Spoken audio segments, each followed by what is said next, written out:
India truly has become a global leader. It was also incredible to hear him lay out a vision for India to be a fully developed nation.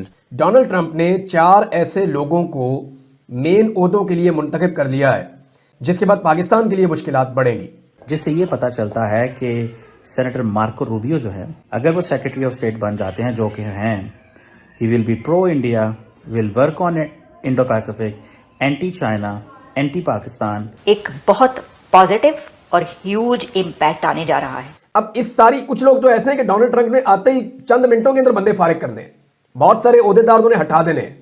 तो पाकिस्तान के अंदर इस वक्त कोई एक शख्स ऐसा दिखाई नहीं देता जो अमेरिका के साथ ताल्लुकात को बचा सके।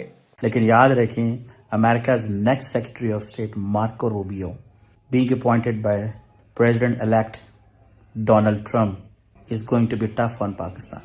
Marco Rubio is a person who is very close to India, जिसने अभी रिसेंटली, अगर आपको याद हो, मैंने सेनेटर मार्को रूबियो के बारे में बताया था कि वो एक लेजिस्लेशन लेके आए थे सेनेट में, और उस लेजिस्लेशन में that was anti Pakistan, pro India. मुझे ऐसे लग रहा है that India will have a lot of space. India आइंदा आने वाले दिनों में इंडिया की जो इंग्रेस है अमेरिका के अंदर वो बहुत ज्यादा होने वाली है। आपको याद होगा कि पहले भी जब ट्रंप प्रेसिडेंट थे, भारत के साथ टर्म्स बहुत अच्छे रहे हैं।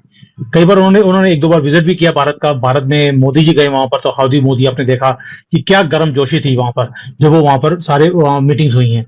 और भारत के साथ इवन की बिजनेस टर्म्स भी अमेरिका के साथ बहुत अच्छे रहे हैं ट्रंप के आने के बाद। अब ये भी पाकिस्तान के लिए एक चैलेंज है कि एक ऐसा आदमी, अमेरिका का नेशनल सिक्योरिटी एडवाइजर, जिसकी हमारे बारे में राय अच्छी नहीं है। दोस्तों, ट्रंप के एडमिनिस्ट्रेशन में जो लोग आ रहे हैं उससे एक बात साबित हो गई है कि ट्रंप हो सका है कि भारत की कुछ मदद कर दे, क्योंकि जिस तरीके से पाकिस्तान अलग अलग प्रकार से भारत को घेरने की कोशिश कर रहा है, साथ में चीन के साथ मिलकर भी वो इस तरीके के काम कर रहा है, हो सका है कि भारत को ट्रंप का जो एडमिनिस्ट्रेशन आ रहा है वो मदद कर दे। क्योंकि डोनाल्ड ट्रंप के जो विदेश मंत्री मार्को है और साथ में माइक वाल्ट्ज जो की राष्ट्रीय सुरक्षा सलाहकार बने हैं अमेरिका के, ये दोनों ही कॉमन सेंस वाले व्यक्ति हैं और पाकिस्तान जो की टेरर स्पॉन्सर करता है इसके प्रति सख्त रुख अपनाते हैं। और यही देख के पाकिस्तानी काफी मुश्किल में है, क्योंकि अब क्या होगा जब ये लोग पावर संभालेंगे और पाकिस्तान जब इस तरीके की हरकत करेगा तब पाकिस्तान को मुंह की खानी पड़ सकती है और हो सकता है कि पाकिस्तान के बचाव में भी कोई ना आए। अब जो प्रशासन की स्थिति है वह काफी साफ होती जा रही है और ट्रंप ने जो अहम पद है उनके ऊपर जो नियुक्तियां की हैं वो पाकिस्तान की परेशानी बढ़ाने वाली है। इनमें खास तौर पर जो राष्ट्रीय सुरक्षा सलाहकार है और विदेश मंत्री है, ये 2 नाम जो ट्रंप ने ऐलान किया है, इन 2 नामों का, ये 2 नाम जो चर्चा में आए हैं, ये पाकिस्तान के राजनीतिक और जो इनकी अलग प्रकार की स्ट्रेटजी है भारत के खिलाफ, उसमें एक बड़ा रोड़ा अटका सकती है। मार्को जो है, ये साफ तौर पर इन्हें देखा जा सकता है कि ये भारत की कई बार तरफदारी करते हैं, यानी कि ये भारत के पक्षधर हैं और आतंक जो समर्थक पाकिस्तान है उसका ये खुलकर विरोध करते हैं, जो कि पाकिस्तानियों को भाता नहीं है। दोस्तों, माइक वाल्ट्ज जो है वो अमेरिका के नेक्स्ट नेशनल सिक्योरिटी एडवाइजर आ रहे हैं,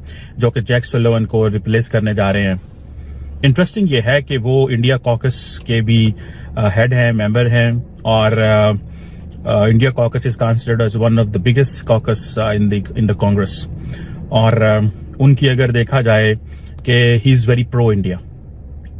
The next national security advisor of the United States is very, very pro India. उनकी एक बड़ी अंडरस्टैंडिंग है इंडिया के हवाले से। आप जरा थोड़ा सा इसका एनालिसिस करें फ्रॉम इंडियन पर्सपेक्टिव। देखिए, हमने कई दफा बात की है कि अमेरिका के अंदर देयर इज अ बायपार्टिजन सपोर्ट। जो कल मैं बात कर रहा था कि डॉक्टर जयशंकर कह रहे हैं कि ट्रंप के आने से बहुत सारे मुल्क नर्वस हैं, इंडिया नर्वस नहीं है। वो बात ठीक कह रहे थे वो, और ये बात आप देखें कि already member of the India caucus जो है वो is going to be the national security advisor. Jake Sullivan जो है वो को रिप्लेस कर रहे हैं। आप देखें किन किन चीजों पे इंडिया के साथ वो एंगेज करेंगे। रिसेंटली आपको पता है जो जैक सुलिवन का लास्ट दौरा था, that was on the critical and emerging technologies के ऊपर। दोनों मुल्क काफी ज्यादा काम कर रहे थे, एंड अमेरिकन वांट के जो क्रिटिकल एंड इमर्जिंग टेक्नोलॉजीज हैं वो किसी तरीके भी, जैसे तैसे भी, अगर इंडिया के साथ हम शेयर करें तो वो रशिया और चाइना के साथ के हाथ ना लगे। आप देखिए, इंडिया के हवाले से देखें जो इंडिया के लिए जो चीजें इंपॉर्टेंट हैं, एक तो हमने बात की कि वो देयर इज अ बायपार्टिजन सपोर्ट है अमेरिका के अंदर। इस हवाले से बायपार्टिजन सपोर्ट, कोई बायपार्टिजन सपोर्ट मींस के the entire Congress supports India.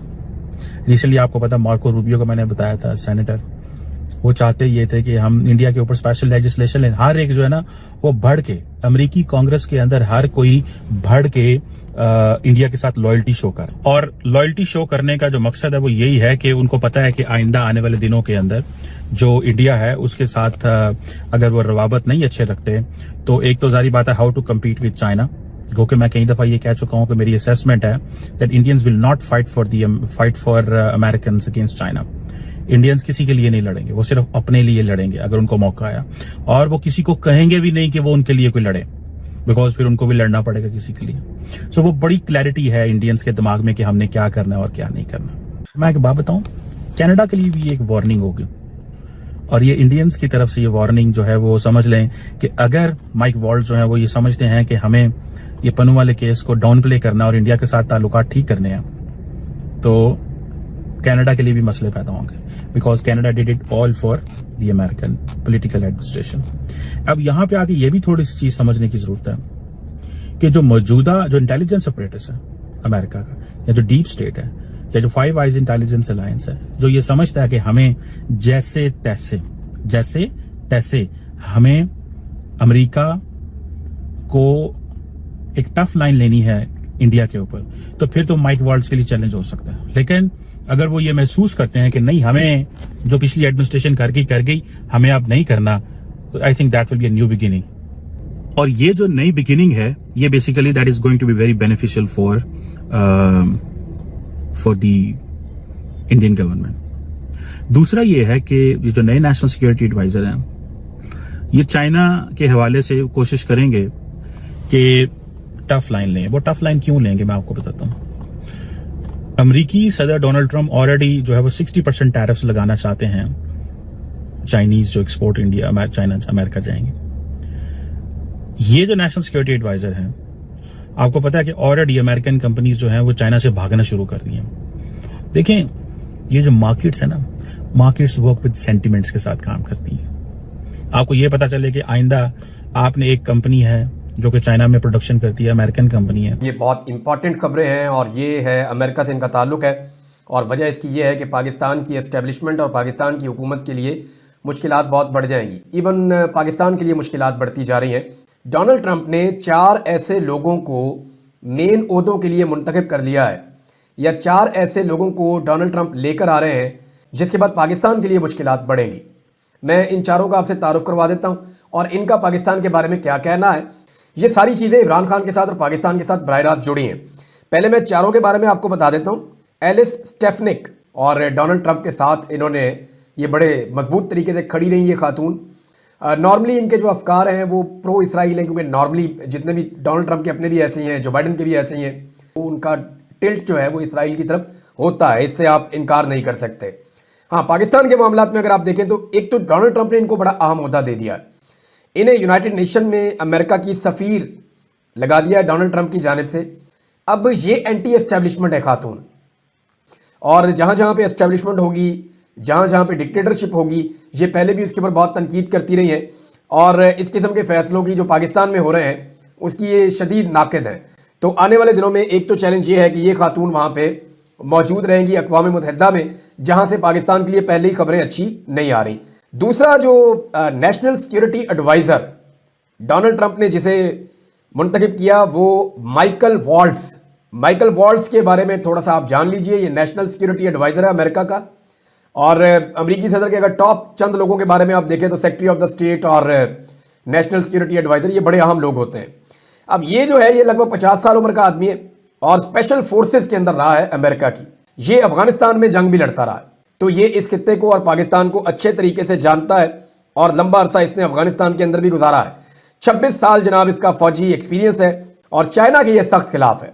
तो ये भी एक चैलेंजिंग शख्सियत है जिसको डोनाल्ड ट्रंप ने बड़े अहम ओहदे पर लाकर बिठाया है।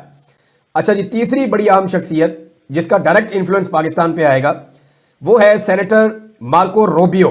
लगभग 50 साल से थोड़ी ऊपर इनकी उम्र है, 53 साल होगी या 52-53 साल, और यूक्रेन की जंग के खात्मे का बहुत बड़ा हामी है कि अमेरिका जो पैसे खर्च कर रहा है बैरूनी जंगों के ऊपर वो खर्च नहीं करने चाहिए। लेकिन पाकिस्तान के हवाले से एक जो अहम चीज़ है वो ये है कि जुलाई 2024 में, यानी इसी साल जुलाई में, सेनेटर मार्को रूबियो ने अमेरिका में एक बिल पेश किया था जिसमें पाकिस्तान की फौजी इमदाद बंद करने का मुतालबा किया गया था। और भारत के लिए अच्छी ख्वाहिशात का इसने इजहार किया था। अब यह भी पाकिस्तान के लिए एक चैलेंज है कि एक ऐसा आदमी, अमेरिका का नेशनल सिक्योरिटी एडवाइजर, जिसकी हमारे बारे में राय अच्छी नहीं है, एक ऐसी खातून अक़वाम मुत्तहिदा में अमेरिका की मुस्तकिल। वहीं बात करें इनके बयानों की तो ये सिर्फ बयानों तक सीमित नहीं है। इन्होंने ऐसे प्रस्ताव भी पूर्व में लाए हैं जो कि पाकिस्तान के खिलाफ हैं और इंडिया के पक्ष में हैं। अब ये पाकिस्तानियों का कहना है कि ये तो गलत काम हो जाएगा, जबकि इन सबको पता है कि ये टेरर स्पॉन्सरिंग कंट्रीज हैं। और ऐसे में जो इस तरीके की डिफेंस पॉलिसी अपनाता है या फॉरेन पॉलिसी अपनाता है, इसके साथ मुझे लगता है कि अमेरिका को ऐसी ही पॉलिसी अपनानी चाहिए जिससे कि उसे डर रहे कि अगर वो आतंकी गतिविधि करता है तो उसे गंभीर परिणाम भुगतने पड़ेंगे। मुझे लगता है कि पाकिस्तान के लिए अब वो समय आ गया है, क्योंकि जो इसने कश्मीर में अब उत्पात मचाया हुआ है उसका अब इसे गर्म फल भुगतना पड़ेगा। कुल मिला के पाकिस्तान का जो भविष्य है ट्रंप सरकार में ये काफी मुश्किलों भरा दिखाई दे रहा है। अगर बात करें चीन की तो चीन के लिए भी मुश्किलें खड़ी होने वाली है, क्योंकि ट्रंप का साफ रुख जो है, जो ट्रंप की स्पष्ट नीति है वो ये है कि अमेरिका में सामान बनाओ, चाइना से इंपोर्ट कम करो, अपनी सुपारी मत दो। ये कहना है अमेरिका के जो नए राष्ट्रपति डोनाल्ड ट्रंप है उनका। और इसीलिए वो चाहते हैं कि जो चीन से आयात करते हैं ये उसके ऊपर इतना शुल्क लगाया जाए कि अमेरिकी लोगों को अमेरिका में बनी चीजें खरीदना सस्ता लगने लग जाए। और इसीलिए चीन के लिए भी ये कोई अच्छी खबर नहीं है जब इस तरीके के लोग अमेरिका की सत्ता में आ रहे हैं और धड़ल्ले से एक तरफा समर्थन के साथ आ रहे हैं। ऐसे में चीन और पाकिस्तान दोनों के लिए बुरी खबर है। अब होता क्या है ये तो कार्यकाल के दौरान ही पता चलेगा, लेकिन जो शुरुआत इस समय बनती नजर आ रही है, लगता नहीं कि पाकिस्तान में जिस तरीके से जो आतंकी कैंप चलते हैं वो अब यूं ही चलते रहेंगे। इसके साथ साथ पाकिस्तान में एक धड़ा ऐसे लोगों का भी है जो चाहते हैं कि इमरान खान को फिर से पाकिस्तान का प्रधानमंत्री बना देना चाहिए। अब ये बनेंगे या नहीं बनेंगे ये तो नहीं पता, लेकिन इनका मानना यही है कि डोनाल्ड ट्रंप जब यूएस के प्रेसिडेंट बनेंगे तो वो इमरान खान को पाकिस्तान का प्रधानमंत्री बना देंगे। अब इमरान खान जेल से बाहर आते नहीं आते ये अलग बात है, लेकिन पाकिस्तान की जो उसके डे टू डे के काम जो वो करता है, आतंकी घटनाएं, उसे करने में अब उसे परेशानी डेफिनेटली आने वाली है।